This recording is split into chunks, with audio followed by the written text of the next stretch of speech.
Mesdames, Messieurs, bonsoir. Ravi de vous accueillir pour cette table ronde sur l'édition du génome, où on va discuter de jusqu'où on peut aller sur justement cette thématique. Évidemment, on va vous expliquer de quoi il s'agit. Le but, c'est vraiment d'avoir un échange avec nos invités pour essayer d'aller plus loin, de comprendre. Et il n'y a pas de questions bêtes, donc on espère qu'il y aura vraiment cette interaction entre vous et nos invités. Deux invités en présentiel et une invitée qui malheureusement n'a pas pu venir et qui sera donc en visioconférence.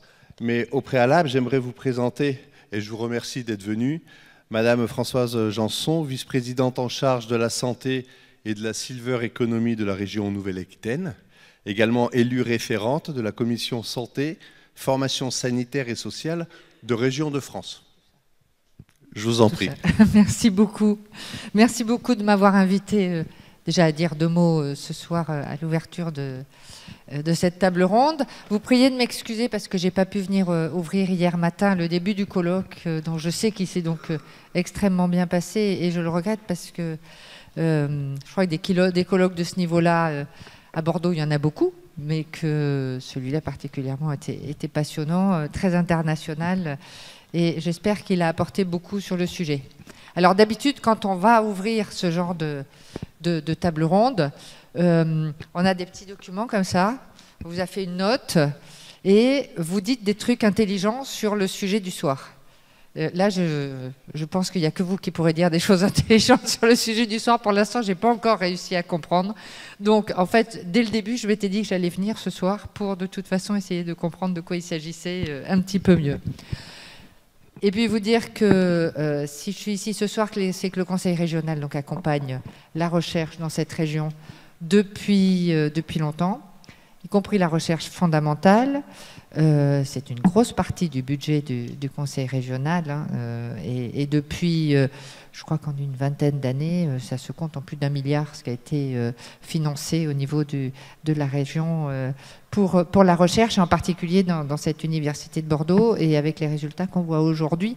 Alors, il n'y a pas que nous qui avons soutenu, mais je crois qu'on est assez fiers d'avoir participé au fait qu'il y ait vraiment une recherche d'excellence dans cette région, d'avoir pu fournir ou participer à fournir les bâtiments et le matériel et les équipements qui permettent aujourd'hui de faire de la recherche de très très haut niveau, et en particulier dans ce domaine dans lequel on est tous intéressés de son avenir et de son évolution, dont on sait les issues positives et les thérapeutiques que ça peut représenter.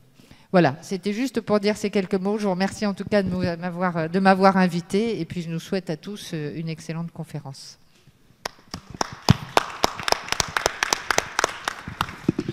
Merci beaucoup. En effet, donc c'est une table ronde grand public, donc vous n'êtes pas forcément au courant. La recherche fondamentale ne peut pas exister sans les subventions de l'État, des collectivités territoriales, etc. Donc franchement, c'est un soutien énorme, nécessaire, sans lequel nous ne serions pas là aujourd'hui pour vous expliquer la recherche et ce qu'on fait dans la recherche. Donc aujourd'hui, bienvenue sur cette table ronde à nouveau, nous allons accueillir, et ils interviendront tout au long de la soirée, donc Béatrice Turc, qui était également à l'initiative des conférences des 2 jours qui viennent de passer en version donc scientifique, qui est chercheuse au CNRS. CNRS, le Centre national de la recherche scientifique, directrice scientifique de la plateforme CRISPR. Qu'est-ce que ça veut dire CRISPR-DIT? En fait, c'est l'endroit où tous les projets régionaux, et plus largement, mais tu nous en parleras certainement, sur CRISPR, cet outil de l'édition du génome se fait, et également vice-présidente de la Société française de génétique. Nous aurons par vidéoconférence Marion Abécassis, qui est avocate en sciences de la vie, membre fondateur d'ARIGE. ARIGE est une association internationale qui surveille, regarde tout ce qui se passe au niveau de la recherche sur l'édition du génome de façon responsable et de façon éthique, pour ne pas aller dans des délires, dans des fakes, dans des choses interdites que les uns ou les autres, les savants fous, si vous voulez, pourraient faire. Et elle est également invitée permanente du comité de l'éthique de l'INSERM, j'y reviendrai après. À côté de Béatrice, nous avons Bernard Bechti, qui est philosophe, membre des comités d'éthique de l'INSERM lui aussi, et à le comité d'éthique de l'Université de Genève. Et moi-même qui vais essayer d'animer cette conférence. Donc, l'édition du génome, ça veut dire quoi? En fait, on va manipuler, on va trafiquer, on va changer l'information génétique. L'information génétique, c'est l'ADN. Vous avez tous entendu parler de l'ADN. Vous savez tous que c'est une espèce de double hélice qu'on a dans les cellules. Et en fait, cette information génétique va nous permettre la fabrication ou la modification du vivant. Typiquement, un lapin mâle, un lapin femelle, ça fait des petits lapins, on fabrique du vivant. Un lapin qui mange de la carotte va se dégrader, et avec la dégradation des aliments qu'il va manger, ça va faire un plus gros lapin, normalement. Oui, les lapins, il paraît que ça ne mange pas trop de carottes, mais bon. Ça, on fabrique du vivant. Et c'est vraiment ça, l'information génétique, c'est d'aller vers cette fabrication, cette modification du vivant. Pour les cinéphiles plus âgés, en 1997 est sorti un film qui s'appelait Gattaca, Bienvenue à Gattaca. Je ne vous ferai pas l'expliquer. Peut-être que Béatrice nous expliquera pourquoi Gattaca, parce que c'est tout à fait lié justement à la double hélice de l'ADN. Et en gros, c'était quoi le film? C'était une société où les gens qui avaient un génome parfait pouvaient aller dans l'espace et avaient des gros postes au niveau de la recherche spatiale. Alors que ceux qui étaient des enfants naturels, sans un génome parfait, eux étaient voués à des tâches moins nobles, entre guillemets. Et en fait, c'est l'histoire de deux garçons, un qui avait le génome parfait, donc qui avait été trafiqué, on va dire, et qui a eu un accident et qui ne pouvait plus assumer ses fonctions donc, au niveau de Gattaca, et l'autre qui était un enfant naturel, donc pas éligible pour aller à Gattaca, mais qui rêvait d'y aller. Donc ils vont tous les deux s'arranger pour pouvoir changer les choses. Pour expliquer tout ça, pour expliquer le phénomène de... Ah, excusez-moi, ça a un petit peu coupé. Donc, de ce qu'est CRISPR, de ce qu'est cet outil, on vous dira d'ailleurs, on définira CRISPR un peu plus tard, cet outil d'édition du génome, je vais vous passer un petit film qui s'appelle Ma thèse en 180 secondes. Une thèse, en fait, c'est à l'issue de vos études, c'est un bac+8. Pendant 3 ans, ils vont travailler dans un laboratoire, ils vont devenir docteurs en sciences, pas docteur médical. Et il y a un exercice qui existe depuis une petite quinzaine d'années, à peu près, qui s'appelle Ma thèse en 180 secondes. Les étudiants doivent, pendant ces 3 minutes, expliquer de façon simple, vulgarisée, un langage que tout le monde comprend, leur sujet de thèse. Et Mathieu Lévis, qui était doctorant à l'époque, qui est maintenant docteur et qui a un très bon poste dans une très belle société, qui était étudiant à l'Université de Bordeaux, a fait en 2018 la finale régionale sur donc, le sujet de sa thèse qui était CRISPR. Il a eu le 3e prix du jury et le prix du public, et il est allé à la finale nationale en 2018. Donc je vous propose pendant 3 minutes de regarder ce film pour comprendre ce qu'est CRISPR, et on en discute juste après.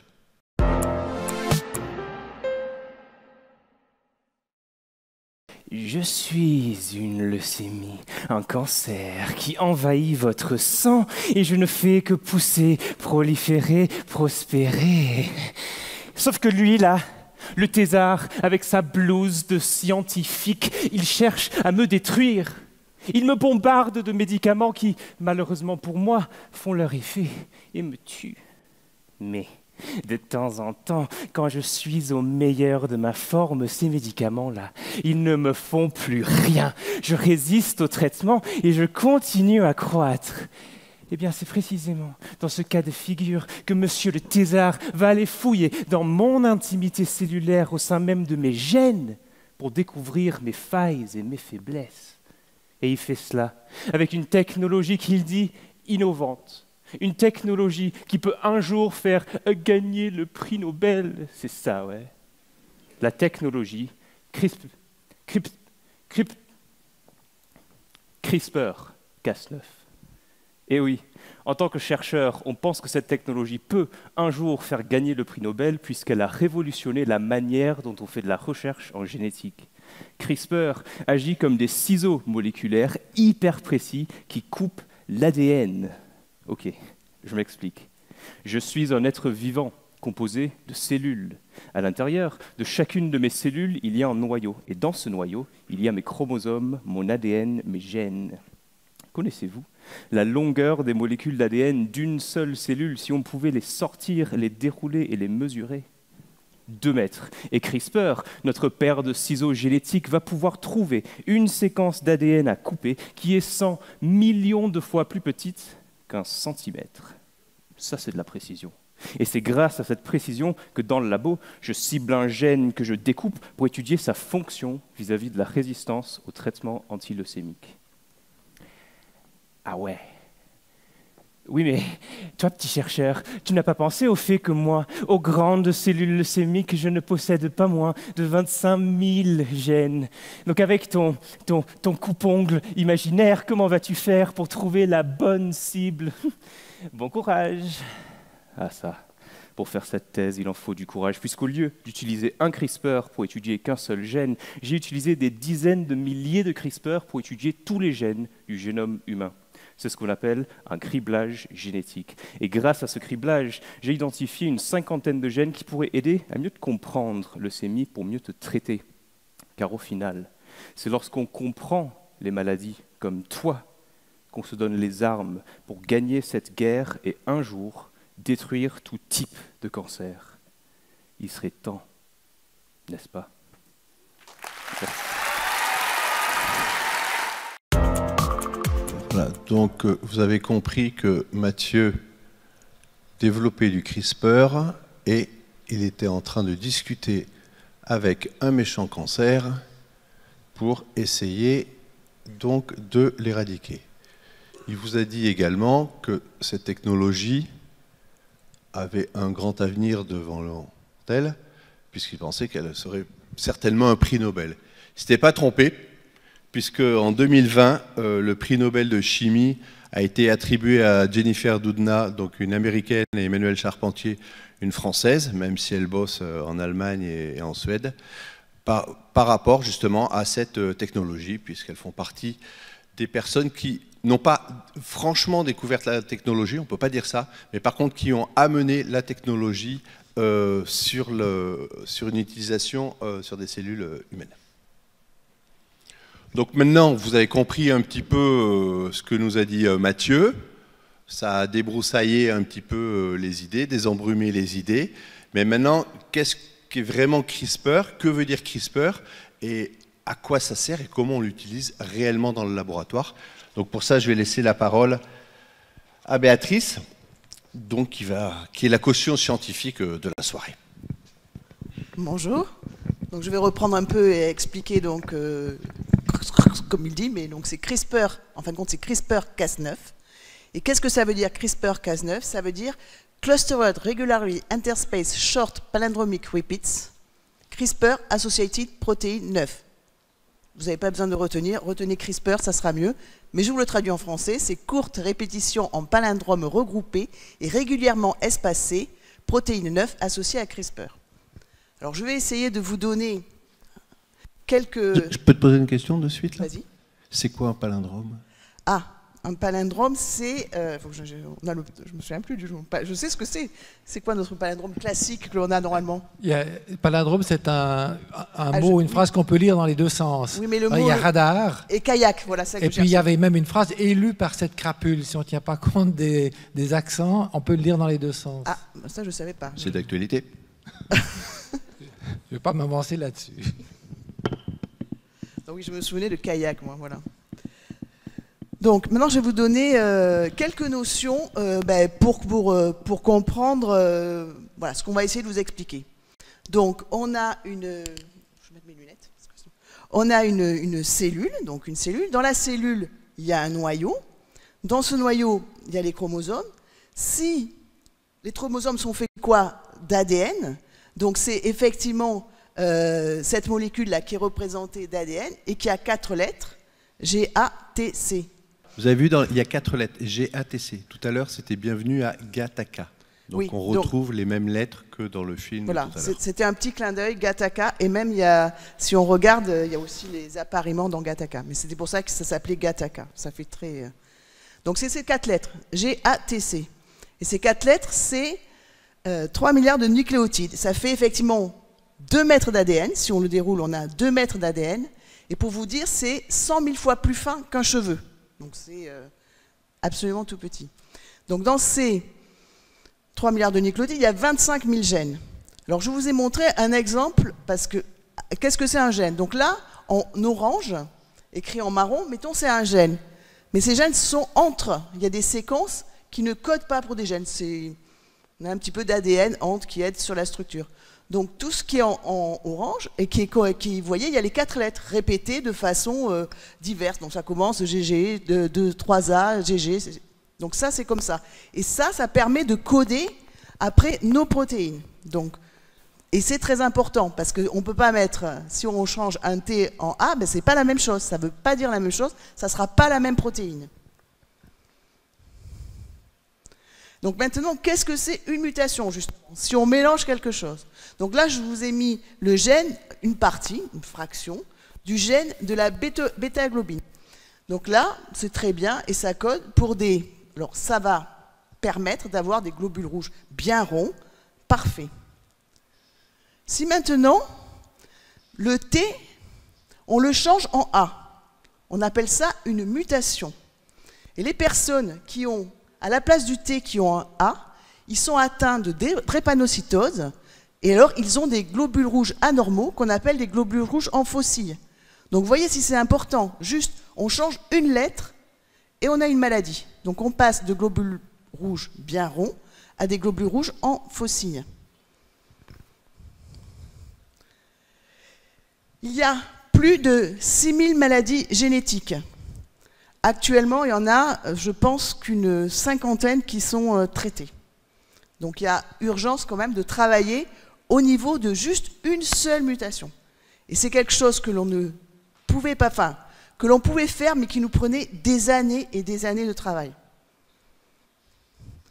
Et grâce à CRISPR, on a pu raccourcir ce temps. Alors maintenant, je vais essayer de vous expliquer CRISPR, comment ça marche.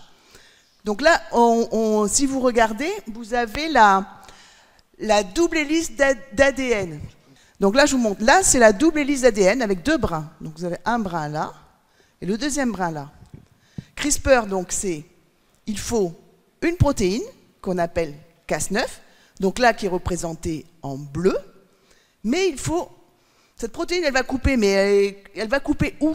Donc c'est compliqué. Donc il faut qu'elle soit associée avec un petit ARN guide qui est représenté en violet, avec une séquence spécifique qui va lui dire, mais on va là et on va couper à cet endroit-là.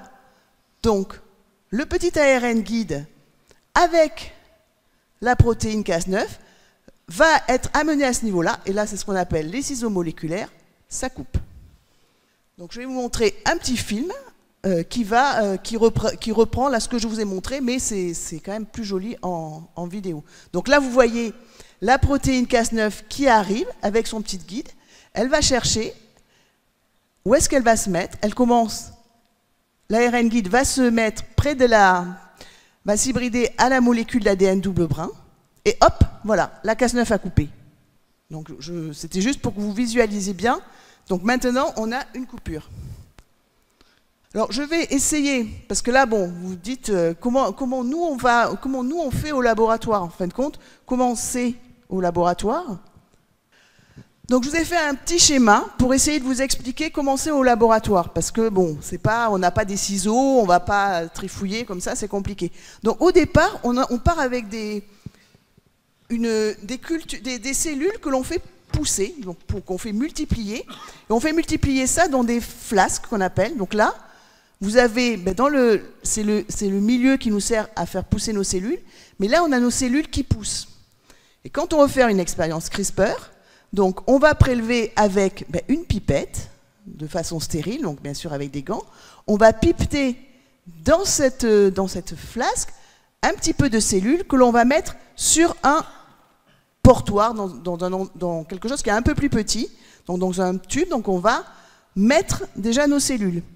Et on va rajouter à nos cellules, on va rajouter notre protéine Cas9 qui est associée avec le petit guide et avec l'endroit où on veut que ça coupe. Donc on prélève pareil, ça c'est dans un tube, donc là je vous l'ai mis schématisé, mais c'est dans ce petit tube où on va prélever et on va les rajouter avec nos cellules. Donc on met dans un même tube, on va mettre nos cellules, la protéine et son petit ARN qui va pouvoir lui dire où est-ce qu'il faut aller couper. Mais il faut que la protéine et l'ARN rentrent dans la cellule. Donc pour ça, on met ce petit portoir dans lequel on a ce mélange, on les met dans un appareil qui va faire un champ électrique rapide, mais qui va permettre de fragiliser la membrane de la cellule et permettre à la protéine et à son petit ARN guide de rentrer. Après, on reprend nos cellules qu'on va remettre en culture. Et pour vérifier ce qu'on a fait, on va, après, casser les cellules, sortir l'ADN, donc sortir les 2 mètres de long de l'ADN, et réaliser une PCR. Alors maintenant, tout le monde connaît ce que c'est une PCR parce que nous en avons tous fait. Donc on fait une PCR, mais nous, pas pour détecter le Covid, pour détecter si effectivement on a bien coupé là où on voulait. Donc on fait une PCR, et comme on veut savoir plus, on séquence. Donc certains ont dû être aussi séquencés pour le Covid, mais là on séquence pour voir si effectivement on a coupé. Et donc les séquences, ça se lit, c'est des pics. Les couleurs, c'est en fonction des bases. Donc les séquences, on les envoie en général à des sociétés qui sont très performantes pour le faire. S'ils ne sont pas pris par faire les tests Covid, mais on y arrive. Et là, on voit que on a eu une coupure parce qu'on lit une séquence avec, vous voyez les pics, ils sont très beaux là. Et tout d'un coup, c'est tout brouillé. Donc ça veut dire tout n'est pas pareil dans notre tube. Ça veut dire qu'il y a eu des cellules qui ont eu une modification parce qu'elles ont été coupées. Et donc on a un mélange de cellules qui ont eu la modification ou pas. Et après, nous, on va faire des analyses plus pour séparer les cellules et savoir exactement ce qu'on a comme modification. C'était pour que vous ayez un peu une vision comment ça se passe au laboratoire. Alors c'est un peu tout transparent parce qu'on est dans des tubes et nous, on ne voit rien non plus. Mais c'était pour que vous voyez un peu comment ça se passe.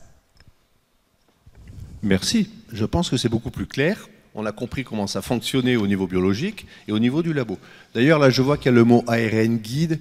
Vous aurez peut-être une question par rapport à l'ARN messager, dont on a beaucoup entendu parler aussi à cause de la crise sanitaire. Donc, on pourra certainement y revenir après parmi les questions que vous pourrez poser à Béatrice.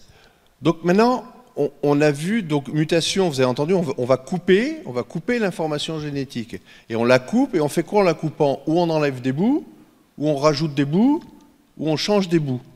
Mais ça veut dire quand même que derrière, ça a un vrai impact sur les cellules que l'on va trafiquer, tripoter, en bien ou en mal.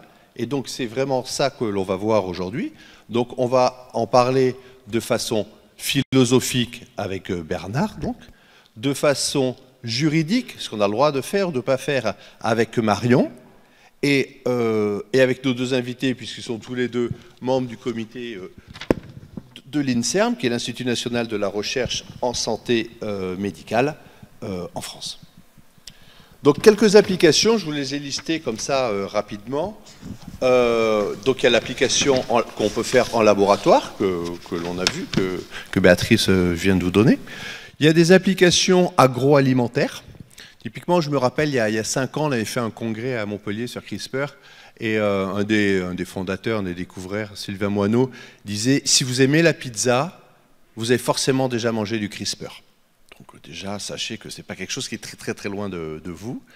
Donc on va parler des champignons, on va parler de certains blés, de certains maïs qui ont été modifiés. Pourquoi ils ont été modifiés? Quel a été l'apport de la modification? On peut se poser la question aussi, est-ce qu'un végétal qui a été transformé via CRISPR, est-ce que c'est un OGM? Est-ce que ce sont du coup les mêmes législations qui ont cours pour ces végétaux? On va parler aussi de la ferme du futur. Typiquement, avec CRISPR, on peut faire des vaches sans cornes. On dirait quel est l'intérêt de faire des vaches sans cornes. Dans beaucoup de pays, aux États-Unis par exemple, 90% des vaches à lait sont écornées. Donc elles sont vivantes, on leur coupe les cornes. C'est en fait pour qu'on arrive plus à les garer, les poser les unes à côté des autres sans qu'elles se blessent, sans qu'elles blessent non plus l'éleveur. Donc on va les écorner. Vu qu'ils les écornent à 90%, pourquoi pas faire des vaches sans cornes directement plutôt que les écorner de leur vivant? C'est une question qui peut se poser, c'est une question philosophique, est-ce qu'on a le droit de le faire, etc. On va y avoir aussi un aspect vétérinaire, un aspect médical. Typiquement, sur le moustique, il y a des études qui ont été faites, qui s'appellent du GenDrive, pardon, au Burkina Faso, pour éviter que ces moustiques soient sensibles à un parasite pour le palu. Le palu, c'est quand même plus de 650 000 morts par an. Et du coup, c'est transformer ce moustique pour qu'il ne transmette plus le paludisme à l'homme. Donc, ouais, c'est bien pour l'homme. Mais est-ce que du coup, si on modifie le moustique, ça ne modifie pas la biodiversité? Et qui dit modification de biodiversité, dit toute une cascade de modifications, bonnes ou moins bonnes. Donc on en parlera évidemment aussi. Après, il y a d'autres applications, typiquement sur des algues. On va modifier des algues, c'est le truc vert en haut, pour qu'elles soient plus prolifiques. Et typiquement, on pense faire des biocarburants. Dieu sait qu'avec l'augmentation du carburant actuellement, si on pouvait avoir du biocarburant en faisant du CRISPR qui est assez simple et avec des algues, ça serait tout à fait bénéfique. On va aussi essayer comment dire, de faire des animaux, des réservoirs d'organes humanisés, typiquement avec des porcs. Vous avez tous entendu parler qu'il y a eu un greffé il n'y a pas très longtemps avec un organe de porc qui avait été un cœur ou un poumon, un cœur je crois. Un cœur de porc qui a été greffé. Bon, malheureusement, la greffe n'a pas pris, la personne est décédée. Mais on est dans ce genre de découverte et de futur. Et ça, grâce à CRISPR, on peut le voir aussi. On a vu qu'il y avait l'aspect santé. Et typiquement, sur la drépanocytose, il y a des études qui sont en cours pour le cancer, pour le sida, pour la myopathie.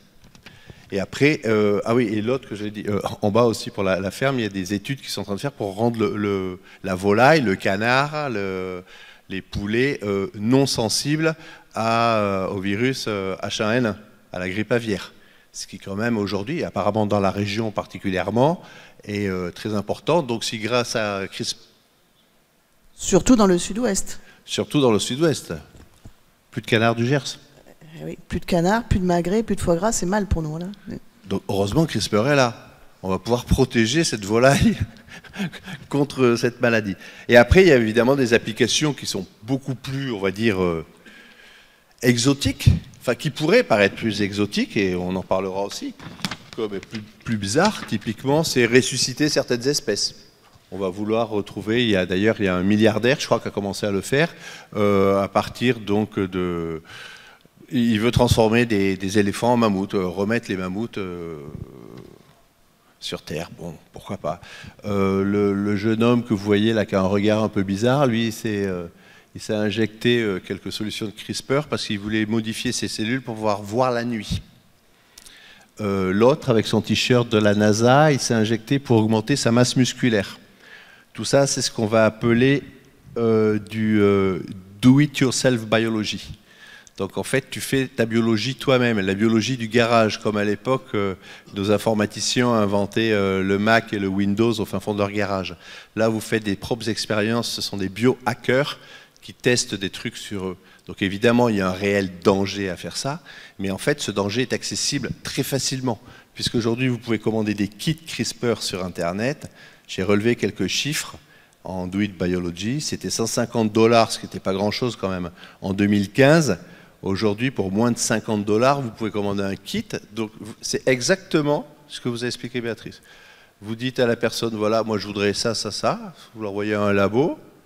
Non, il n'y en a pas en France, il n'y en a pas en Europe, c'est complètement interdit. Ils vont vous fabriquer le fameux guide, le fameux CRISPR. Ils vous envoient tout ça. Et après, à vous de voir. Et le truc dont vous avez évidemment tous entendu parler, c'était donc fin 2018, si je ne dis pas de bêtises, c'est ces fameux bébés CRISPR, donc ce Chinois qui a décidé d'injecter dans une cellule, qui a modifié le génome de cellules de 2 jumelles chinoises pour les protéger avec une mutation d'un potentiel sida, puisqu'a priori leur mère avait le sida. Donc on verra plus loin. Mais ça, évidemment, c'est décrié par toute la communauté internationale, certes, mais ça a quand même été fait. Cette personne a écopé de 3 ans de prison. On arrive à la fin des 3 ans de prison. Il va sortir. on peut s'interroger sur le pourquoi si tôt, qu'est-ce qu'il y a, qu'est-ce qui se passe après, comment se portent ces deux jumelles qui finalement étaient trois, il me semble, etc. Donc, mes invités sont déjà dans leur fauteuil. On va demander à Marion de se connecter, elle l'est peut-être déjà. Bonjour Marion, tu nous entends? Oui, je vous entends très bien. Ok, super. On va commencer, moi je vais m'asseoir et je vais poser les questions. Alors, vous répondez un petit peu en fonction de vos spécialités, de comment vous sentez la chose. Moi, je vais commencer par un truc simple d'abord. On a dit qu'on avait tous, on a dit qui aime la pizza à manger du CRISPR. Je pense que dans cette salle, tout le monde a déjà mangé de la pizza. Donc, on va se poser la première question. Est-ce que végétal transformé par la technologie CRISPR, quel que soit le végétal, peut être considéré comme un OGM? Oui. Bernard, je pense qu'il faudrait préciser d'abord, peut-être, bon, je crois comme tu l'as bien dit, il faut bien voir que CRISPR ou le génie génétique en gros, hein, parce que CRISPR est nouveau, mais le fait de modifier le génome est beaucoup plus ancien. Dans les années 80-90, il y avait déjà eu des débats autour des OGM notamment. Donc on peut appliquer cette technique génétique sur le végétal, sur l'animal ou sur l'être humain. Ce n'est pas les mêmes problèmes, évidemment. D'ailleurs, les gens ne réagissent pas de la même manière. Quand on fait des sondages, on se rend compte que l'usage appelons ça génie génétique ou de l'édition du génome pour des buts de santé est très largement accepté, alors que l'usage des mêmes technologies pour modifier l'environnement ou la nourriture qu'on ingère est très largement rejeté. Donc il y a des attitudes différentes. Maintenant,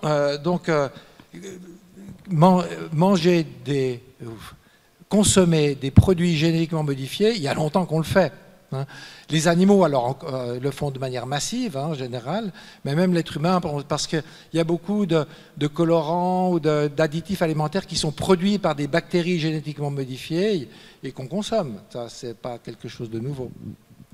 Par ailleurs, bon, je ne sais pas s'il faut aller si loin dès le départ, mais souvent on oppose le génie génétique pour produire des OGM au croisement que l'on fait traditionnellement dans son jardin, mais c'est une image d'Épinal.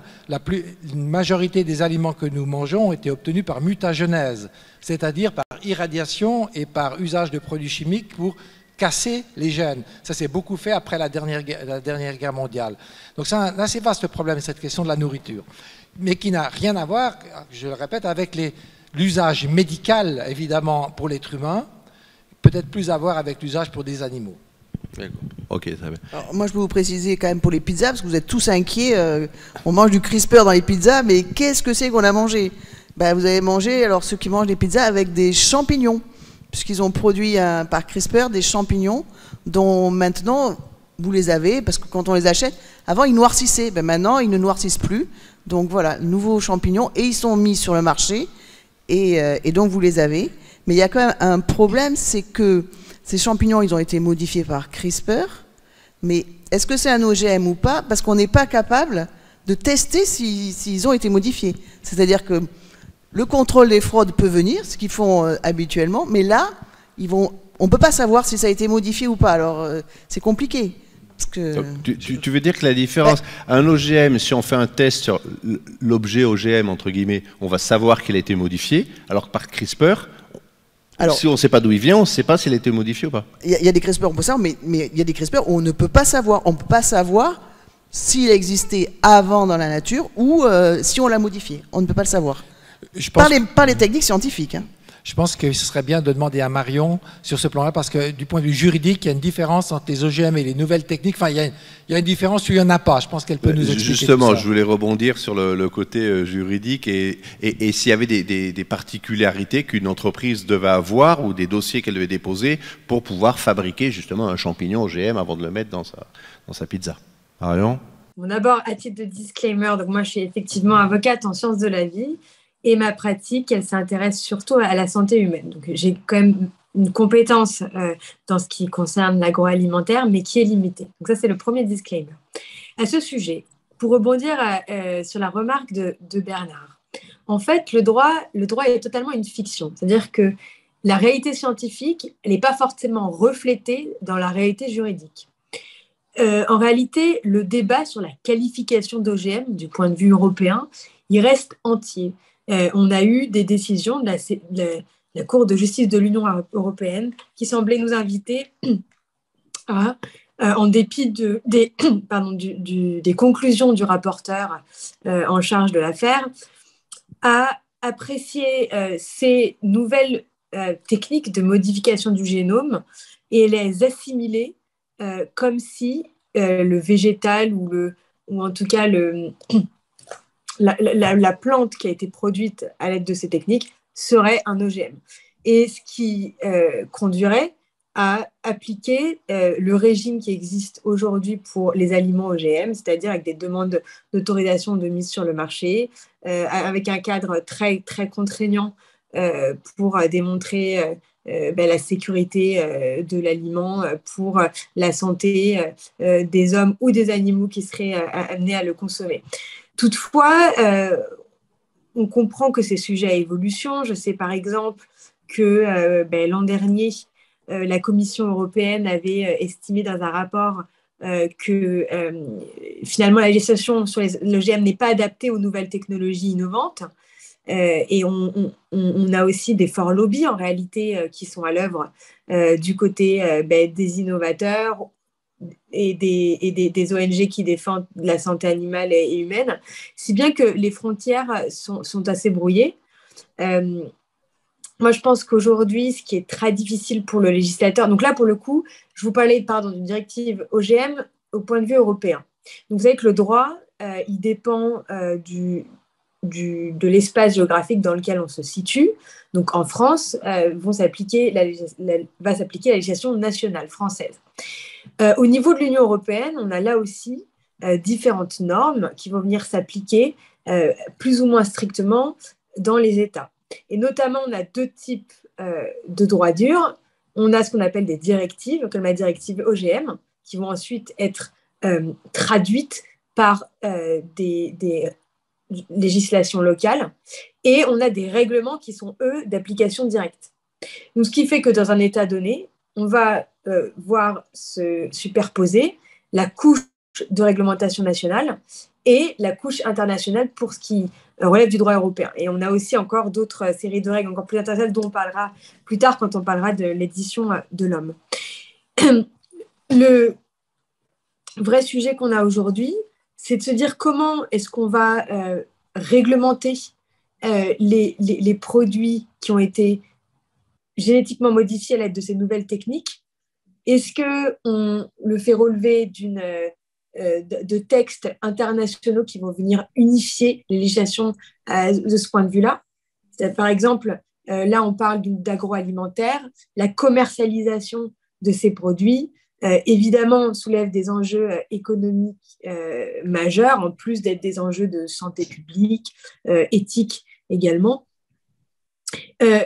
Mais on le voit bien, on empêche un pays. Je veux dire, ces technologies ne connaissent pas de frontières. Donc, si un aliment génétiquement modifié peut être libre de circuler dans un espace et pas dans quelques pays, on peut se poser la question de quelle est l'efficacité finalement des différentes normes. Cyril, tu allais intervenir. Oui, justement, c'était ma question, parce que moi je suis consommateur, donc quand je vais au marché, je vois, il y a marqué sans OGM sur mon emballage, donc je suis en confiance et tout, mais là maintenant on me dit si c'est CRISPR, ça ne sera pas forcément marqué, on ne le sait pas forcément. Mais du coup, finalement, le résultat est peut-être le même sur ma santé, ça peut me faire peur et tout. Est-ce qu'à un moment ou un autre, on va légiférer pour que je le sache ou on ne le saura jamais et finalement on finira... Les OGM, finalement, on n'en parlera plus et on fera plus que du CRISPR, tranquillou. C'est un excellent point, Cyril. Et c'est vrai que quand on disait que le droit était une fiction, ce qu'il faut également ajouter, c'est que c'est une fiction qui est très lente. Donc, bien souvent, les découvertes médico-scientifiques dépassent de très, très loin la capacité du législateur de venir s'adapter. Ce qui fait que je pense que la question, elle reste totalement ouverte, Cyril. Et un des points majeurs, ça va être de mettre en balance les intérêts des consommateurs, également l'impact sur le long terme sur leur santé qui nécessiterait un encadrement plus ou moins strict et une information plus ou moins élaborée et accessible aux consommateurs. Et il y a des groupes de travail au niveau français et au niveau européen sur ces questions-là précisément. Ok, très bien, merci beaucoup.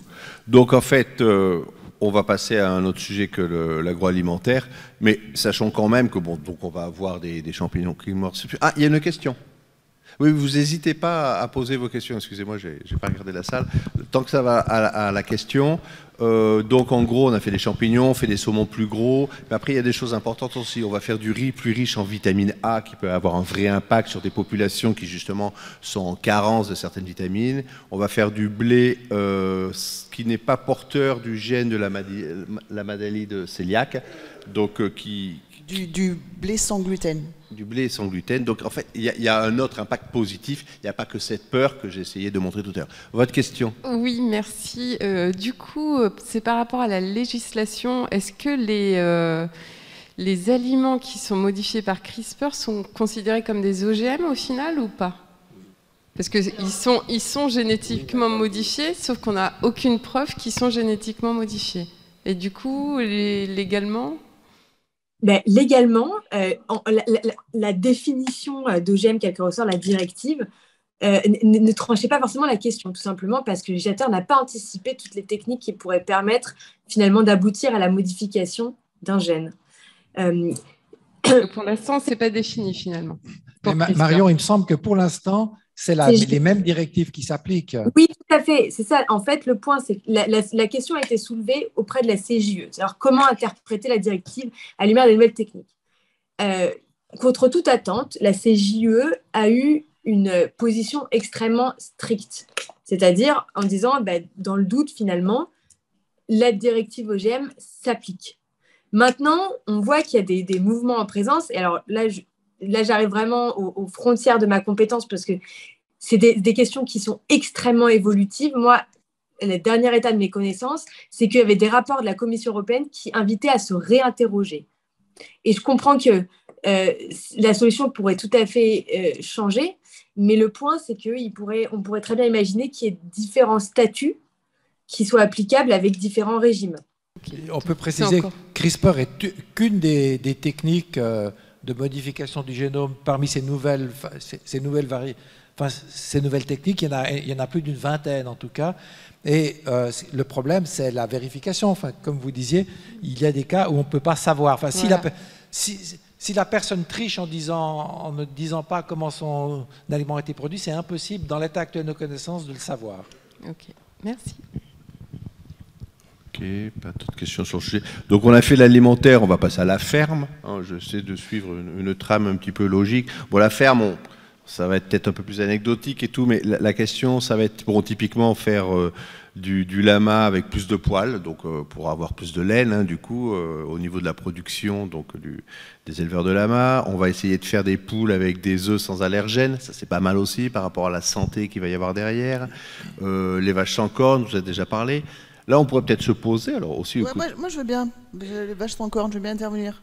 Sur les vaches sans cornes, vas-y, je t'en prie. Sur les vaches sans cornes, parce que surtout les Suisses ne sont pas tout à fait d'accord à avoir des vaches sans cornes. Parce que les paysans suisses, ils veulent que leur vache ait des cornes. Parce qu'ils disent, moi, ma bête, je vois si elle est en forme aux cornes. Si on leur enlève les cornes, je ne peux pas. En fonction de la forme, la forme des cornes? Ah, je ne sais pas, mais moi, je ne suis pas suisse, donc... Je peux juste préciser, effectivement, on a voté, il y a une initiative qui avait été lancée pour interdire de couper les cornes des vaches. En fait, on ne les coupe pas, on les brûle. C'est la question de détail. Mais le peuple suisse n'a pas accepté donc on a toujours le droit de couper les cornes des vaches en Suisse, même si effectivement ça fait partie de débats de société en général. D'autant qu'il existe une race de vaches qui naturellement n'a pas de cornes. Oui, mais c'est peut-être pas des bonnes laitières. On sait très bien que l'existence, la présence ou non de cornes dépend de peu de gènes. En tout cas, je ne sais pas exactement de combien, mais peut-être même que d'un. Et qu'il se trouvait que naturellement, la mutation a eu lieu dans une espèce de vache dont je ne me souviens plus le nom, mais qui est utilisée en élevage. Ouais. Et est-ce que ce débat-là ne rejoint pas justement un débat sur vache avec cornes ou sans cornes par rapport au bien-être de l'animal? On est d'accord. Bien sûr, c'est ça la question qui est derrière. C'est la question du bien-être animal. Alors, bon, elle est beaucoup plus vaste que CRISPR, hein, mais même par les croisements, on peut obtenir des variétés d'animaux qui sont quasiment... par exemple, le bœuf bleu belge, les femelles, les vaches sont incapables d'accoucher naturellement. On doit leur faire des césariennes. Il n'y a aucune technique génétique, type manipulation génétique, mais par croisement, on a obtenu des races qui ne pourraient pas vivre dans la nature et qui ont besoin d'une technologie pour se reproduire. Elles ont d'énormes cuisseaux, paraît-il. Ouais. Les vaches bleues.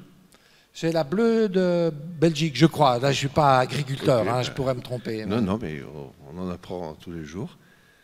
Une question sur la vache bleue d'Auvergne. Elle fait du fromage bleu pour avoir du bleu. Alors, je pense que c'est de la viande qu'on cherche. C'est pas une laitière, c'est une vache à viande. Donc, je vais rebondir là-dessus. Bon, ça, effectivement, donc on modifie les animaux. Alors, j'avais montré des photos aussi, il y a des modifications typiquement, et il voulait que son chien soit plus gros, plus grand, plus résistant. Ça va marcher, il va vouloir faire ça typiquement pour une course cynophile, etc. Donc, ça reste de la modification génétique. Là, on va dépasser un peu ce cadre-là, puisque c'est pas... Ça fait partie de notre débat, mais là, on va dire c'est plus récréatif, même si le terme récréatif ne me plaît pas du tout dans ce cadre-là. Sur les autres animaux qu'on va modifier génétiquement, par CRISPR, je pense typiquement aux fameux moustiques avec l'étude de GenDrive pour éradiquer le palu. Déjà au niveau de la techno, comment on fait? On prend tous les moustiques et on leur injecte un truc? Comment ça se passe? Non, on prend alors c'est des moustiques mâles, hein, je crois je ne sais plus moi, mâles qu'on stérilise pour rendre l'extinction de l'espèce.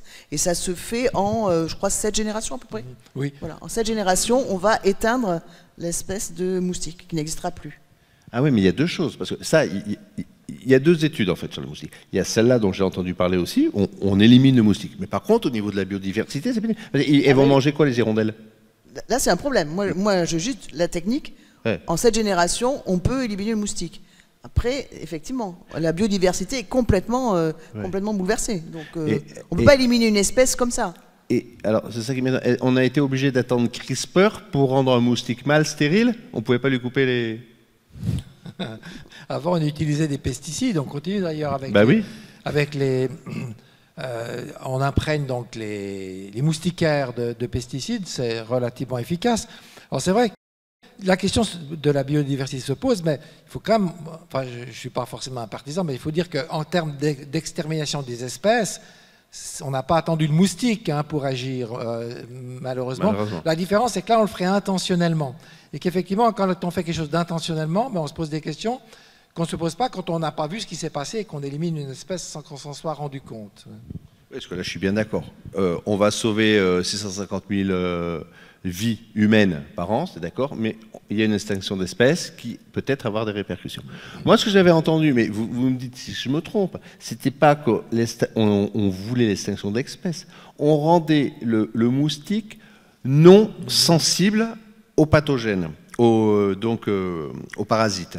Et du coup, alors je ne sais pas si le moustique il mourait s'il avait le palu en lui ou s'il recrachait le palu, mais du coup, quand il venait vous piquer, il n'était plus porteur de parasites. Et du coup, le moustique continue à vivre, mais il nous embête moins, il continue à nous piquer, ça on ne peut rien y faire, mais il ne nous transmet pas la maladie.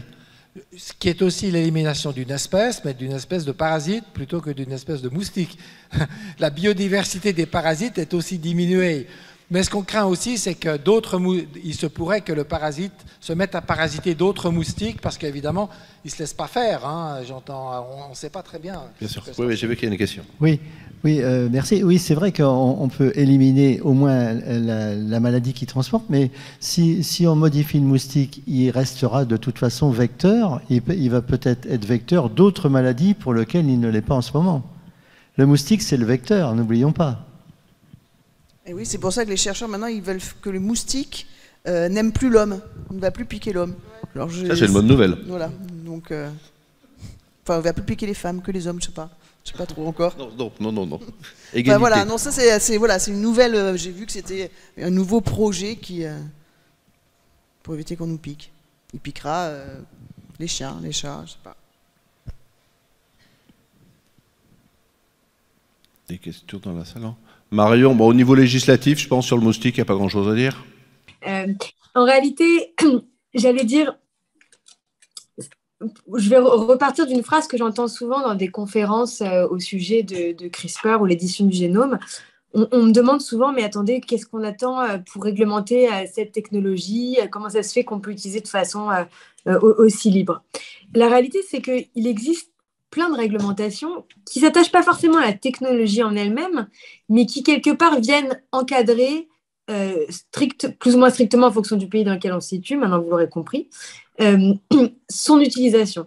Et en l'occurrence, par rapport à l'utilisation sur les animaux, donc si on voulait mener une telle recherche en France, il y a évidemment des réglementations sur les modalités d'obtention d'agrément des établissements dans lesquels la recherche est menée, la validation scientifique de la recherche aussi par le ministère et également avec un comité d'éthique, etc. Donc ça c'est le premier point. Et le deuxième point, sur la question de Cyril, qui est plus une question de réinsertion d'espèces ou de biodiversité, effectivement, même s'il n'y a pas forcément de dispositions qui vont précisément venir s'intéresser au forçage génétique en utilisant CRISPR ou à la modification génétique d'animaux nuisibles, pour autant, il faudra se confronter au maillage juridique qui existe déjà, que ce soit du point de vue de l'expérimentation animale, du respect dû aux animaux et du droit de l'environnement dans son ensemble. Donc, autre cas d'application de CRISPR, on l'a vu. Là, je vais mélanger les deux, même s'ils n'ont rien à voir. Mais alors là, par contre, je suis complètement néophyte. C'est sur tu m'avais parlé de biocarburants. On essaie de changer des algues pour en faire des biocarburants. Je ne suis pas une spécialiste non plus, ni des algues, ni des biocarburants, mais effectivement, je sais qu'il y a un projet pour modifier des algues et produire du biocarburant. Donc, en France, hein, c'est un projet français? Je ne sais pas. Là, je ne saurais pas dire. Économiquement, après, je ne sais pas, il y a peut-être une algue particulière, tout ça, mais économiquement, on sent quand même quelque chose qui est tout à fait positif et dans le bon ordre des choses. Bon, après, c'est pareil, on va modifier des plantes, qu'est-ce qu'on va en faire, les résidus... Je pense qu'il s'agit d'algues assez microscopiques et que ce sera fait dans des bioréacteurs.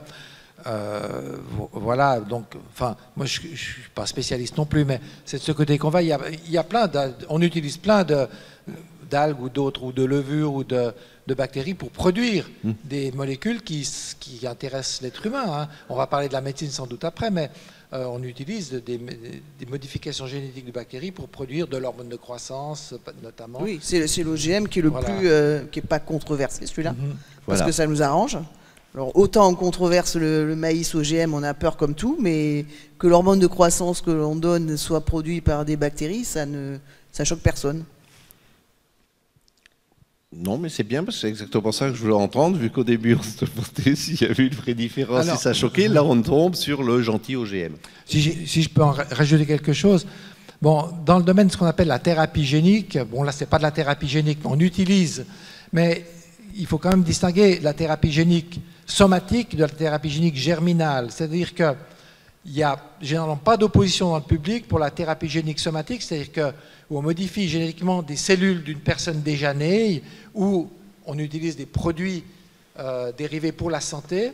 Par contre, la thérapie génique germinale, c'est-à-dire modifier des embryons, comme ça a été fait en Chine, hein, ceci est... Alors, le public est très opposé, mais il y a même, en tout cas, pour les pays qui ont signé la Convention d'Oviedo, c'est spécifiquement interdit. Donc ça concerne la France et tous les pays d'Europe, notamment, sauf l'Angleterre, je crois, mais peu importe. Mais je veux dire, il faut bien faire cette distinction entre la thérapie somatique et la thérapie germinale. Okay. L'Angleterre, c'est autorisé à...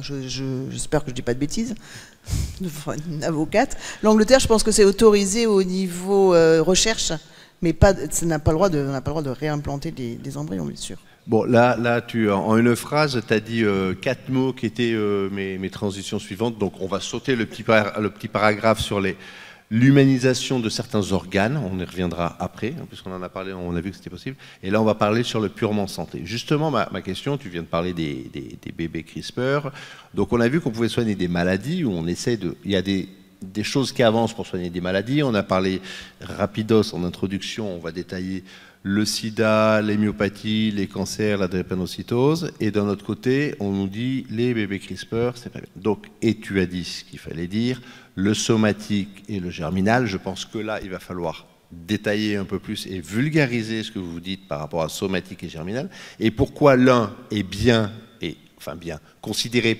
comme bien et autorisé, et qu'on ne dit pas grand-chose, on va plutôt dans ce sens-là, alors que l'autre, donc le germinal, mais vous allez dire pourquoi, lui est complètement interdit. Et tu as cité un gros mot, la Convention d'Oviedo. Je pense qu'il faudrait dire ce qu'est la Convention d'Oviedo. Alors moi, je peux dire ce que c'est somatique et germinal. Donc somatique, c'est qu'on va modifier des cellules, mais ça ne sera jamais transmis à la descendance. Alors que germinal, on va modifier les cellules qui seront transmises à la descendance. Donc, somatique, les cellules de peau, voilà. Les cellules de cheveux, voilà. Et germinal, ovule, spermatozoïde. Voilà. Où l'embryon a une cellule. Voilà, je pense que là, c'est déjà plus clair, donc bien faire ce distinguo. Et du coup, je rebondis sur Oviedo. C'est Marion, tu y vas ? J'y vais avec plaisir. Alors, pour le coup, donc, rappelez-vous de ce qu'on disait juste avant. On disait donc le droit est une fiction et le droit s'applique par pays. Il y a à ce jour un seul traité de bioéthique qui est considéré comme ce qu'on appelle du hard law, du droit dur, et qui donc théoriquement pourrait donner lieu à sanction si ces dispositions n'étaient pas respectées. Et cet instrument législatif, c'est la Convention d'Oviedo, qui est une convention internationale qui est signée par certains pays européens, mais pas que, et qui était prête pour signature en 1997.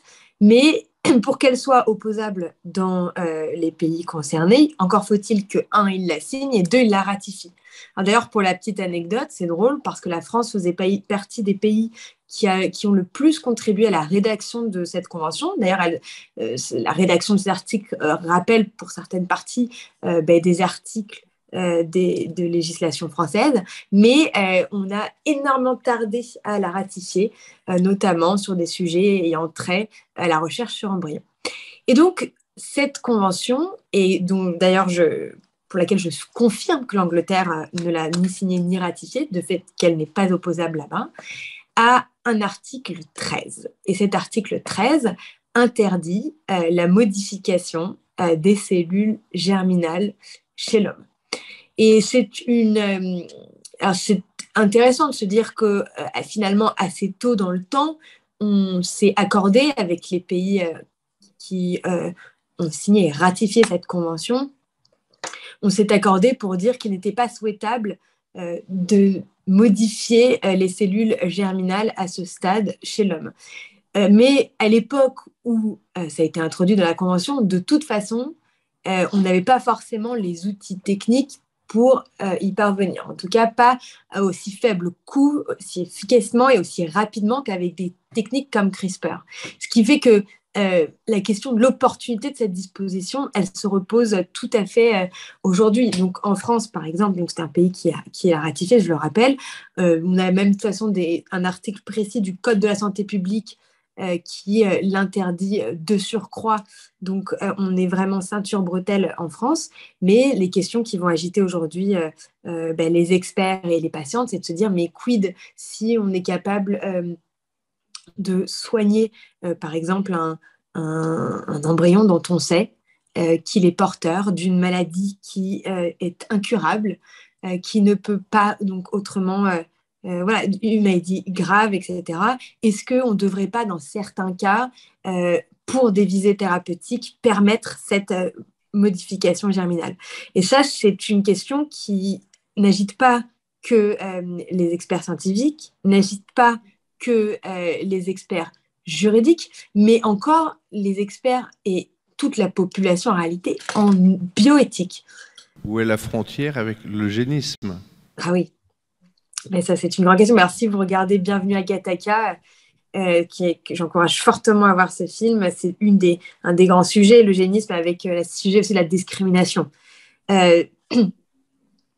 Bien sûr, alors déjà, l'eugénisme, il passe pas forcément que par la modification génétique. On a des eugénismes sociaux, où il y a plein de manières de définir l'eugénisme, mais c'est pas le propre de modification sur embryon. La vraie question, c'est où est-ce qu'on place le curseur dans nos sociétés?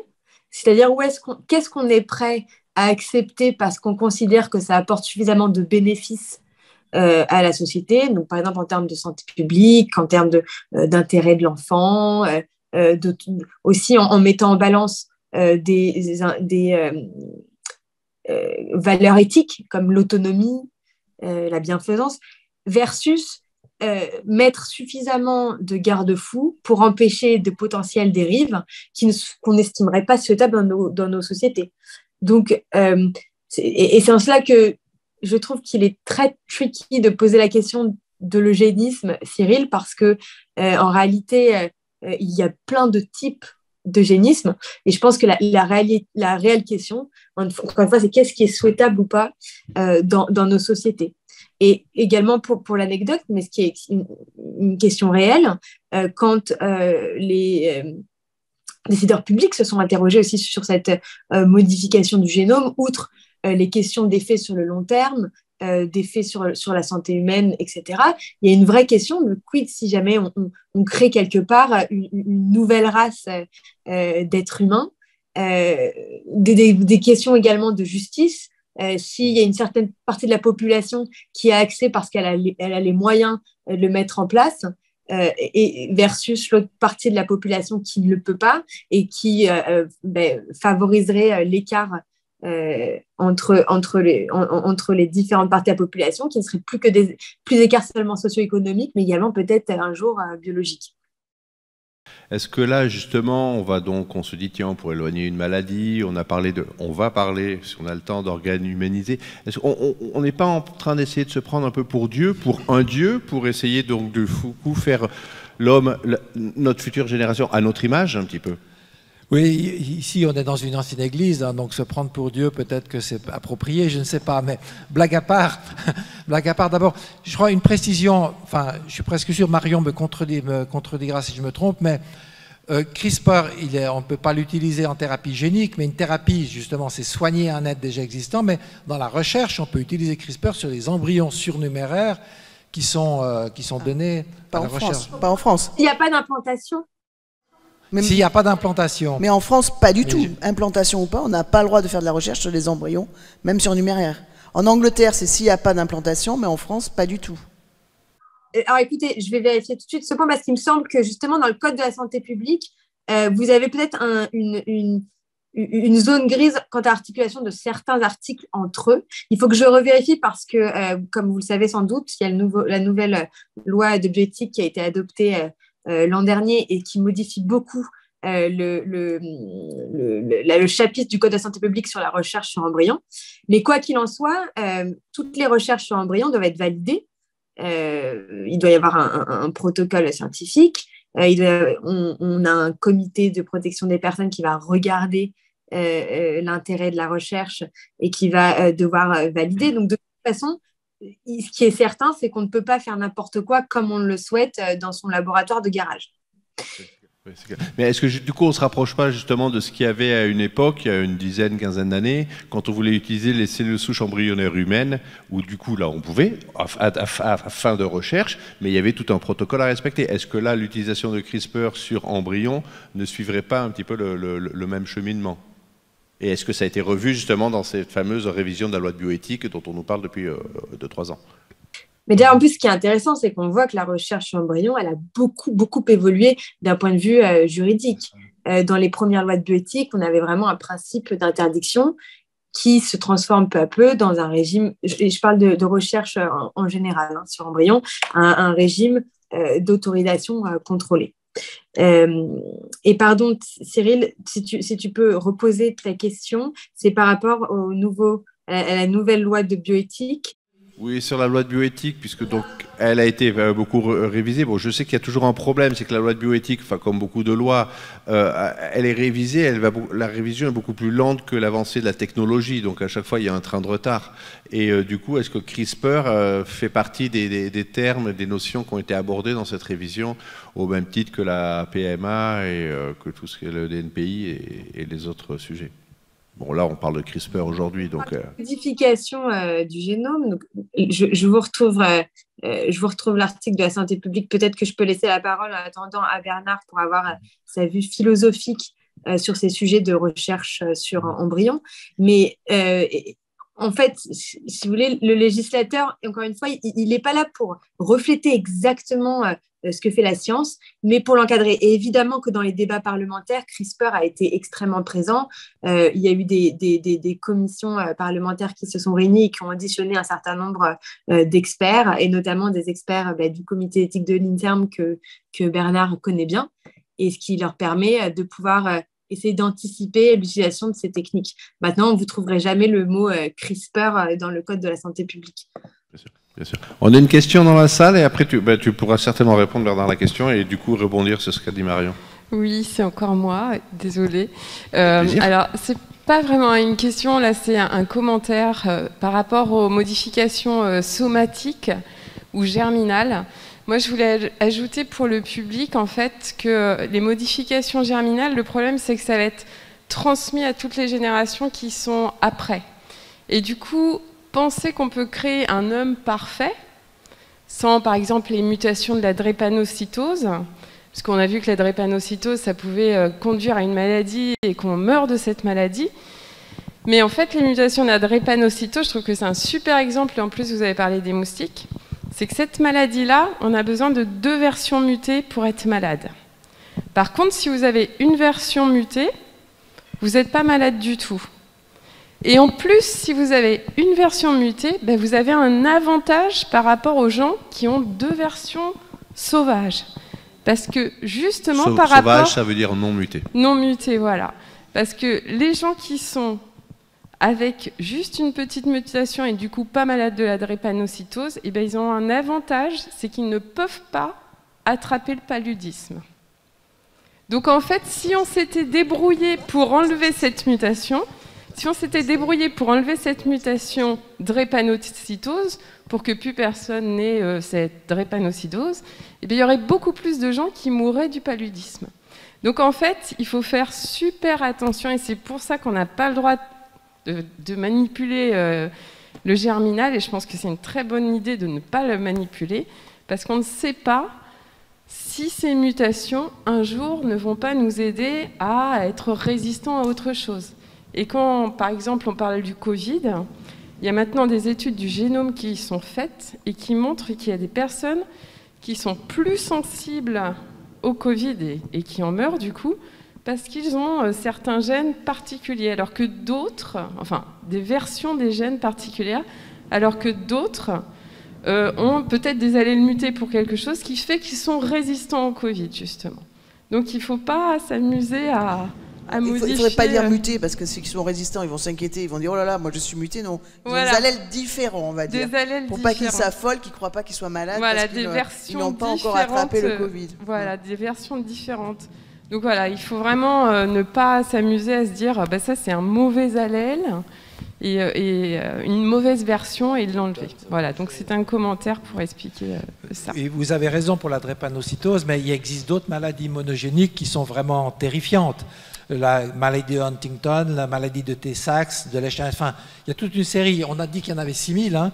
Donc quand une maladie dépend d'un seul gène, l'intérêt d'éradiquer le gène, quand il s'agit vraiment de maladies terribles, il est quand même, enfin, il est en tout cas en théorie, même si pour l'instant c'est interdit pour une raison très simple, c'est qu'effectivement on ne maîtrise pas du tout quelles pourraient être les conséquences. Mais en tout cas, la prise de position des académies des sciences en Europe sont d'accord pour ne pas se lancer dans des thérapies géniques, mais sont aussi d'accord pour ne pas faire un interdit absolu, parce que nos capacités, nos connaissances vont évoluer et qu'il est possible qu'un jour, ça puisse être intéressant. Même si actuellement, comme vous savez très bien, quand dans le fond, dans une famille, il y a une maladie d'une particulière gravité, comme le dit le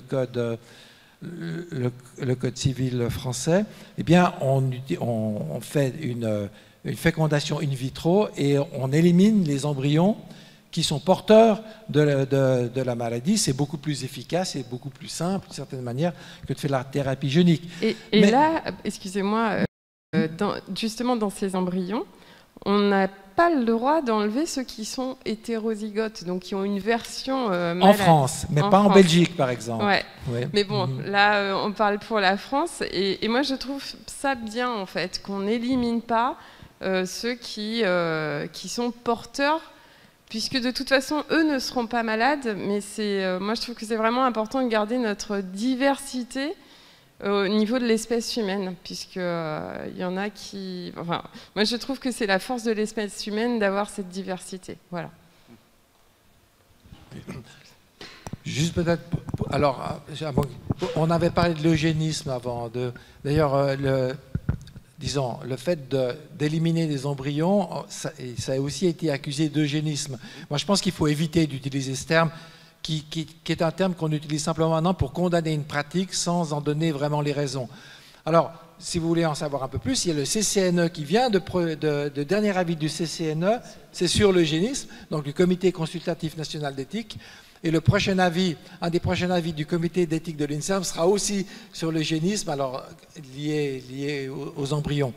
Mais il est clair que quand on parle d'eugénisme maintenant, ça n'a strictement rien à voir avec ce qui s'est passé au tournant du siècle en Europe. On parle souvent des nazis, mais je signale que le fondateur de l'UNESCO, qui est donc un de la famille Julian Huxley, était un eugéniste convaincu, pas de même que tous les grands généticiens français de cette époque-là. Donc il faut regarder le phénomène de près et éviter d'utiliser le terme à tort et à travers, ce qui malheureusement est parfois le cas. Oui, mais comme c'est un terme quand même, de tous les mots savants qu'on a dit aujourd'hui, qui est quand même pas mal implanté dans les esprits de la population, c'est pour ça que par rapport au sujet d'aujourd'hui, il me semblait intéressant justement de le positionner comme vous l'avez très bien fait, Marion et toi. Moi, je voulais quand même dire sur les embryons, si actuellement la technologie CRISPR ne permet peut-être de modifier un gène sur un embryon, mais on n'est absolument pas compétent pour dire qu'il n'y en a pas d'autres qui sont modifiés. On n'est pas encore assez précis pour se permettre de faire ça. C'est quelque chose qui n'est pas envisageable parce que voilà, elle n'est pas encore assez évoluée et comme on dit, la technologie CRISPR, elle a des effets hors cible, c'est-à-dire qu'elle va aller cibler quelquefois des petits ratés, autre chose que ce qu'on voulait modifier. Donc c'est quand même très très très délicat, même pour des maladies effectivement terribles, de l'utiliser. C'est pas la technologie elle n'est pas assez en pointe pour pouvoir l'utiliser. Et après, pour la recherche sur les embryons, donc elle peut chercher, mais pour voir l'effet, il faut réimplanter. Et comme c'est interdit, voilà, c'est un petit peu, on peut autoriser, mais on réimplante pas. C'est interdit effectivement d'implanter un embryon qui aurait été modifié par CRISPR. Et par ailleurs, on parlait, donc là, quand on parle de recherche sur l'embryon, on parle de recherche sur les embryons surnuméraires, puisqu'il est toujours, même après, donc c'est la loi bioéthique, interdit de créer comme ça un embryon à des fins de recherche. Donc on ne peut pas imaginer normalement, c'est une mutation applicable, un espèce de savant fou qui, dans son laboratoire, utiliserait des gamètes et les traficoterait en recherche. Mais il y a quand même un Chinois qui l'a fait. En parlant de savant fou, puisque vous avez parlé tout à l'heure de cellules germinales, et vous avez dit, ça s'est peut-être pas entendu, ou d'embryons cellules uniques.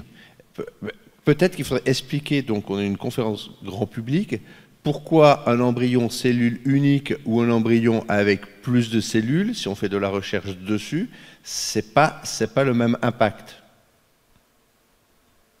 Parce que tu as dit cellule unique ou cellule germinale. Non, parce que quand on veut modifier, normalement, je suppose que, moi je sais pas, le Chine, je sais plus comment il s'appelle, a voulu modifier donc les l'embryon cellule unique avant qu'il y ait une division et qu'on ait plusieurs cellules, puisqu'au départ, on est une cellule unique qui va se diviser. Et alors, il se trouve que... Alors, moi, le papier n'a été refusé partout, donc il n'est pas publié. Donc je ne peux pas dire exactement ce qu'il a fait. C'est là où on comprend, parce qu'on part d'une cellule unique. Donc si vous faites une modification dans cette cellule unique et qu'après elle se divise, toutes vos cellules auront la modification. Oui, mais... Alors que si vous traitez un organisme complet... Oui, c'est complètement différent. Mais ce que je voulais dire, c'est que lui, en plus, la modification, soit... Parce que ça va très vite, la division cellulaire. Hein. Donc, soit il l'a fait à un stade qui n'était pas cellule unique. Et donc, on se retrouve avec ce qu'on appelle du mosaïcisme. Parce que normalement, on a l'allèle du père, l'allèle de la mère. Et là, il y a des cellules modifiées, des cellules non modifiées. Et donc, on a un mosaïcisme. Soit il l'a fait à cellule unique, mais la protéine Cas9 était toujours présente dans les diffusions. Et donc, elle a modifié après.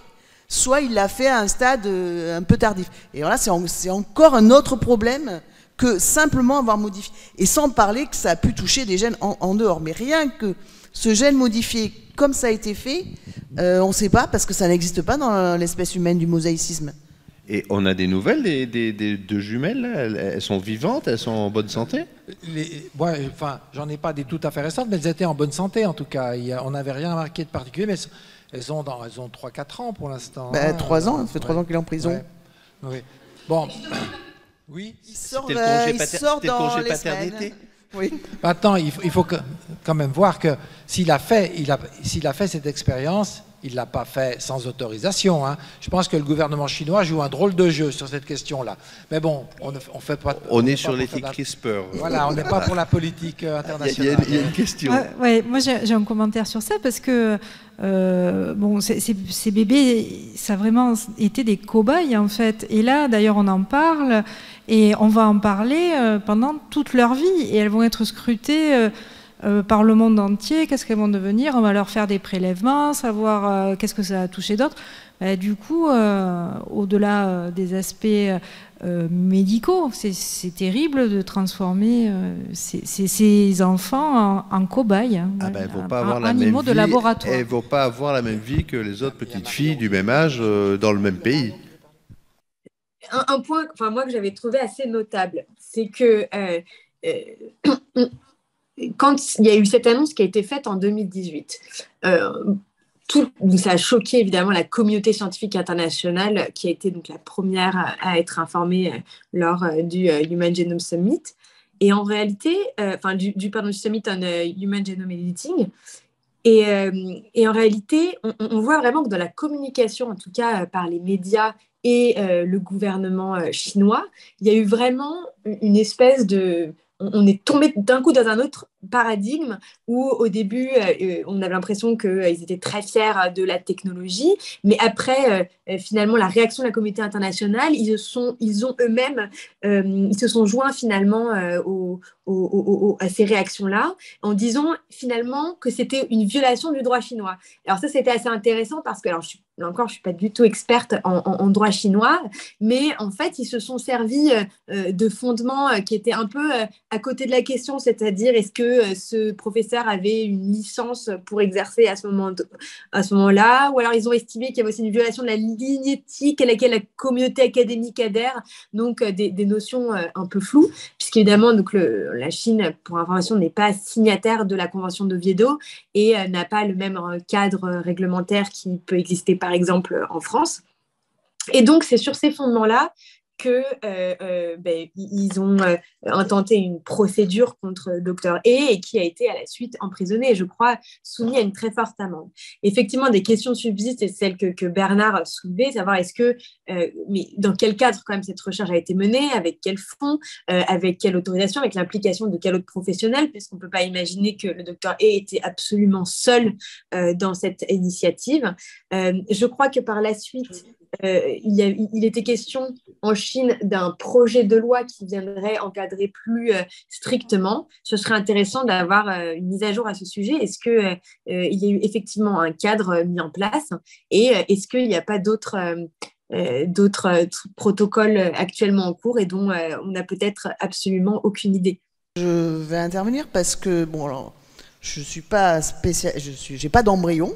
dans mon laboratoire. Je ne sais pas réimplanter les embryons, mais je pense que si on me fournit un embryon, je peux tout à fait faire éteindre le gène par CRISPR. C'est pas compliqué et ça me demandera pas des fonds très importants. Donc c'est pas cher. Après, bon, il faut que quelqu'un fournisse l'embryon et quelqu'un sache le réimplanter. Mais la technologie en elle ne demande pas de l'argent. Donc moi, ce que je pense, c'est que bon, il voulait, je sais pas, il pensait peut-être lui aussi avoir un prix Nobel en faisant ça. Mais il a fait une technologie dont toutes les scientifiques, on savait très bien que ça marcherait. Et juste après les Chinois, on avait entendu qu'il y avait des Russes qui l'avaient fait. Mais après, on n'a plus entendu. Voilà. Il y a eu quelques bruits qui ont couru. Et à mon avis, il y a d'autres pays que les Chinois qui l'ont fait. Parce que c'est pas, ce qu'il a fait, c'est pas une prouesse technologique du tout.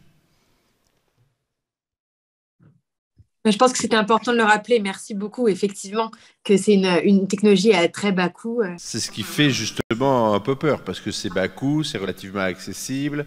On l'a dit en introduction, c'est le fameux do it by yourself, biology do it by yourself. Et du coup, il faut se méfier. Alors, on a vu les côtés positifs de cette technologie, les côtés un peu déviants, voire très déviants de la technologie. Donc, il faut vraiment... Il y a une question. Oui, puisqu'on est sur l'embryon, enfin, il n'y a pas spécialement l'embryon humain. Pour l'embryon animal, ils ont fait des chiens. Ils sont en train de faire des chiens qui se ressemblent. Les gens veulent le même chien avant de mourir. Alors, ils font des chiens. Est-ce que là, vous ne confondez pas avec le clonage ? Ah ben non, je crois qu'ils ont travaillé sur des embryons, puisqu'ils en ont fait aussi pour le cochon, mais surtout pour les chiens. Les gens voulaient absolument que ce soit le même, ils ont pris le... Non, oui, non. oui, mais là, c'est pas la technologie CRISPR, on est d'accord. Le clonage de l'animal du chien, je crois que Barbara Streisand a fait elle voulait 3 chiens, mais qui étaient exactement le même que le précédent. Donc, en fait, elle en voulait qu'un, mais ils ont cloné Ils voulaient les 300 mêmes vivants. caractères. Ils voulaient les mêmes caractères, exactement Les mêmes chiens. caractères, oui. Bah, comme la brebis Dolly à l'époque. Comme la brebis Dolly. Oui, non, mais là, c'est pas du tout la technologie CRISPR. Mais par contre, la recherche sur l'embryon animal est autorisée. Et effectivement, il y en a, et il y a la myopathie de Duchenne, il y en a pas mal. Toutes sortes de souris qui sont génétiquement modifiées pour développer des maladies humaines. Ça, oui, il y a chez le macaque aussi, il y a pour être résistant au HIV. Voilà, donc ça existe, oui. Parce que le clonage, donc travail sur l'embryon chez les animaux, existe à des fins donc de recherche, à des fins, on va dire, émotionnelles, typiquement Barbara Streisand avec son chien, il y en a d'autres qui ont fait des chats, à des fins financières aussi, puisqu'il y a un grand propriétaire de cheval de course, il est à la 5e génération de son pur sang qui gagne je ne sais pas combien de courses, et il en est au 5e, donc il gagne... En fait, voilà, à chaque fois que son cheval va pas bien, il en ressort un autre du frigo, c'est le même, et il a les mêmes capacités physiques pour gagner les courses.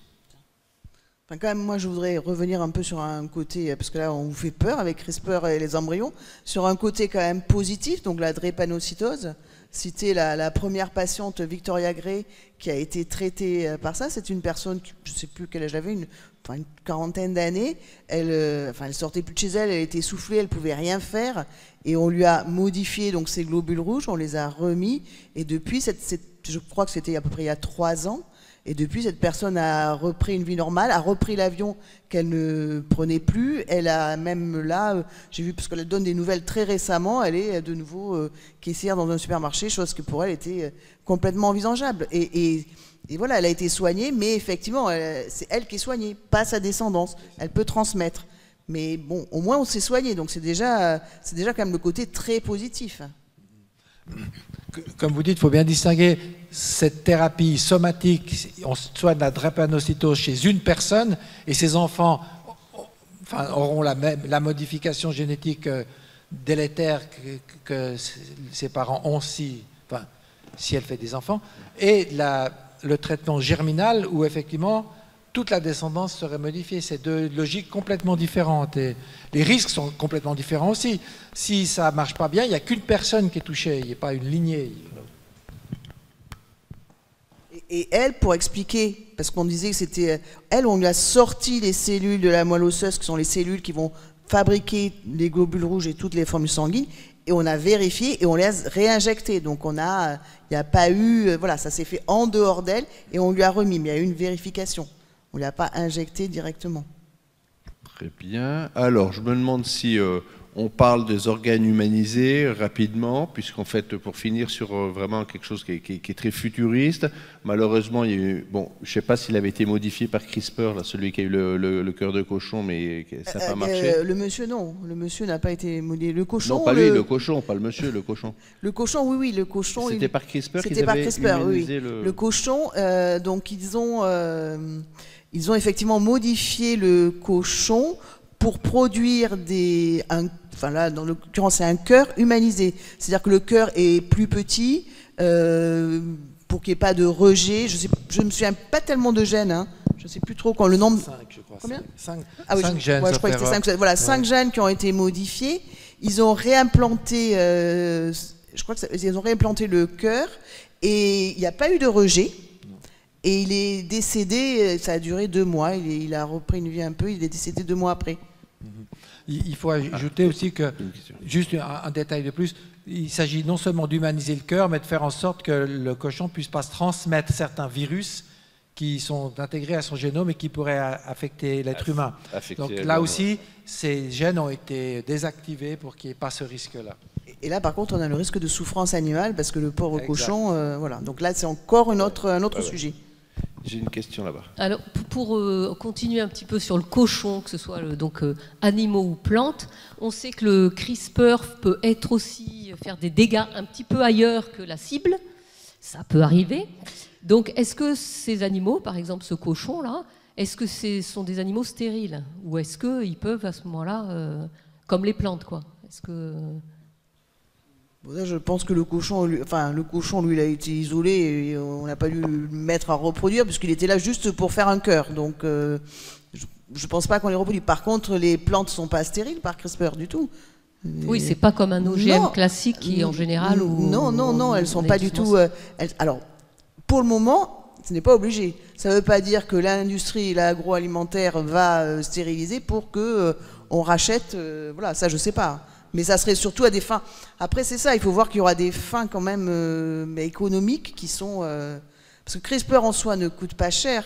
Donc, par contre, je pense que voilà, il y aura des brevets, il y a des choses que je ne suis pas du tout compétente là-dedans.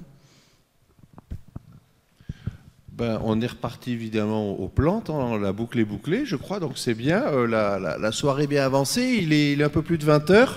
Donc je ne sais pas, c'est un petit mot de conclusion. D'abord, est-ce qu'il y a des questions dans la salle encore, bien sûr? Ah, il y a une question là-bas. Oui, n'hésitez pas à poser vos questions. On est là pour ça. Enfin, les invités sont là pour ça. Oui, moi j'avais une question par rapport aux jumelles. Elles ont été modifiées depuis le début, depuis la cellule œuf. Et je voulais savoir s'il y avait des impacts sur... vu que les cellules germinales sont aussi modifiées dans le génome, je voulais savoir s'il y avait des impacts dans leur descendance à elles, quand elles vont avoir des enfants. Ben oui, ce qui veut dire que ces jumelles, il va falloir... Donc, alors, normalement, ces jumelles, elles vont être suivies. Ça va coûter très cher. Donc, a priori, la peine qu'il va avoir en sortant de prison, c'est lui qui va payer toutes les analyses des jumelles, mais des jumelles et de la descendance des jumelles, et de la descendance des jumelles, et de la voilà. Enfin, il ne sera plus là, lui. Voilà, donc lui, il ne sera plus là. Alors, la descendance de I, ainsi de suite. Non, voilà, oui. C'est transmis. Maintenant, si elles ont des enfants, ça se transmettra. Et les enfants transmettront, et ainsi de suite. Ouais. Donc, on a modifié l'espèce humaine. Ouais. Enfin, on a modifié quelques individus de l'espèce humaine, mais... En tout cas, une de ces jumelles est mosaïque, hein, donc peut-être que... je pense que... Alors, il y en a une troisième dont on... Oui. Bon, il y en a deux, elles s'appellent Lulu et Nana. La troisième est apparue après, on ne sait pas son nom, mais les deux premières sont mosaïques. Mais si elles sont mosaïques, elles ne vont pas forcément transmettre à leur descendance si leurs cellules germinales viennent de cellules non modifiées. On ne sait pas, en fait. C'est-à-dire que l'être humain mosaïque, on ne connaît pas. Donc, les chattes mosaïques, elles transmettent quand même. Ça existe chez le chat, donc chez l'espèce humaine, je ne sais pas. Le micro arrive. Alors, le mosaïsme, ça veut dire que notre corps humain, il est fait de différentes couleurs qui vont être transmises. Mais ça veut dire qu'il y a des enfants auxquels elles transmettront et des enfants auxquels elles ne transmettront pas. Ça va être la chance qui va décider l'un ou l'autre. Mais elles auront la capacité, probablement, de transmettre toutes les versions qu'elles contiennent. Bien sûr. Oui, certainement, mais c'est bien la première fois qu'on a ça chez l'humain. On n'a jamais eu de mosaïcisme chez l'humain avant. Mais on peut prévoir comment ça va se passer. Oui. On avait quelques cas d'embryons humains qui avaient fusionné, hein, donc d'une certaine manière sont mosaïques ou chimériques dans ce sens-là. En fait, il y a des mosaïques qui existent chez l'humain. Nous, on a des cas de patients qui ont des mosaïques. Donc ça existe aussi. Alors c'est pas sûr du CRISPR, mais ça existe. Et pour répondre à la question de la jeune fille, effectivement, on ne sait pas. En fait, l'embryon, on ne sait pas au départ combien il y a de cellules qui vont vraiment intégrer la modification. Si l'embryon était déjà au stade, mettons, 50 cellules et qu'il n'y a qu'une seule cellule qui a été modifiée, ben, il y a toutes les cellules qui sont parties de cette cellule modifiée, qui ont été créées, qui vont avoir cette modification. Alors si c'est des cellules qui ont participé à la fabrication du bras, bah, il n'y aura que le bras qui sera CRISPR, hein, et puis pas la lignée germinale. Mais si cette modification s'est passée à un stade très précoce, c'est-à-dire 2 ou 4 cellules, ben là on va dire au stade 4 cellules et qu'il y a une cellule qui a été touchée, ça veut dire qu'il y a 25% de l'individu qui va être avec cette variation. Et si parmi ces 25%, ben, ça a participé à la lignée germinale, aux ovules, ben là, il va y avoir transmission à coup sûr, du coup. Voilà, donc on le saura avec le temps, quoi. Merci. Marion, tu veux donner un petit mot de conclusion ? Ou d'ouverture, mais c'est, je pense qu'une des questions aussi intéressantes avec ce cas de Nana et Lulu, si on met de côté d'abord qui sont très importantes, hein, les questions de scientifiques et de savoir quels sont les effets sur le long terme, il y a vraiment une question éthique aussi derrière, c'est-à-dire est-ce que, parce qu'on en a parlé mais très brièvement, est-ce que le fait d'empêcher un embryon de pouvoir dans le futur, enfin en tout cas d'être immune au virus du sida, est-ce que c'est finalement un objectif thérapeutique ou est-ce qu'on verse dans ce qu'on appelle du transhumanisme, une amélioration qu'on rechercherait l'espèce humaine? Et je pense que c'est une question qui est très très difficile à débattre. Je me demande d'ailleurs si ce n'est pas Bernard un jour qui avait dit en comité éthique de l'INSERM, mais est-ce que déjà porter des lunettes, ce n'est pas quelque chose d'un peu transhumaniste puisque on améliore la vision parfois au-delà de ce qu'il aurait été le cas dans la nature? Bon, je pense que ça évoluera aussi avec la société, mais je pense que c'est ce cas, encore une fois, de Nana et Lulu, il est intéressant à beaucoup, beaucoup d'égards. Et je dis ça, évidemment, sans valider et sans adhérer à l'expérimentation qui a été faite. Bernard, tu complètes. Alors, on est transhumaniste parce qu'on a des lunettes. C'est pas terrible, hein, parce qu'elles sont tout le temps sales. Non, mais il s'agirait plutôt des longues vues ou des microscopes qui améliorent quelque chose. Là, ça fait que rétablir. Mais il y a quelque chose d'amélioration de l'être humain beaucoup plus médical, c'est les vaccins.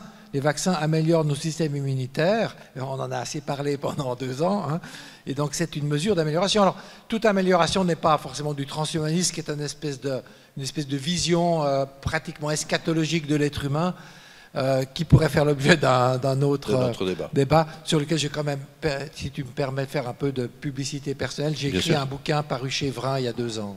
Voilà. Donc, courez vite dans votre meilleure librairie, achetez le bouquin de Bernard sur le transhumanisme. Mais dis son nom, parce qu'il a un nom aussi imprononçable que CRISPR. C'est Bernard Bechti. Berchi. Ces noms allemands sont terribles à prononcer. C'est comme CRISPR, imprononçable. Écoutez, je vous remercie beaucoup. Je remercie déjà les intervenants. Merci beaucoup Marion de Paris. Marion est à Paris, donc. Et je vous remercie, public chaleureux, d'être venu nous écouter. J'espère que vous avez appris beaucoup de choses.